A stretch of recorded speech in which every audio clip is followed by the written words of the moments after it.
अरे यार, जानते हो, छींकने से दिल रुक जाता है। क्या? हैरान हो गए ना?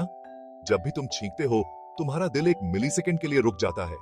सच में, छींकते वक्त तुम्हारे शरीर में एक रिफ्लेक्स होता है जो दिल की धड़कन को थोड़ी देर के लिए रोक देता है। इसका मतलब ये हुआ कि तुम्हारे शरीर में एक वेगस नर्व होती है। ये नर्व दिल से जुड़ी है और छींकते वक्त इसे थोड़ा सा झटका लगता है, जिससे दिल की धड़कन पल भर के लिए रुक जाती है। लेकिन घबराने की बात नहीं, ये बिल्कुल हानि रहित है। तुम्हारे दिल को कुछ नहीं होगा। तो अगली बार जब छींक आए तो याद रखना, ये तुम्हारी बॉडी की एक छोटी सी चाल है। और हाँ, छींकते वक्त गॉड ब्लेस यू कहना मत भूलना। चैनल को सब्सक्राइब करो और ऐसी मजेदार चीजें जानने के लिए हमारे साथ बने रहो।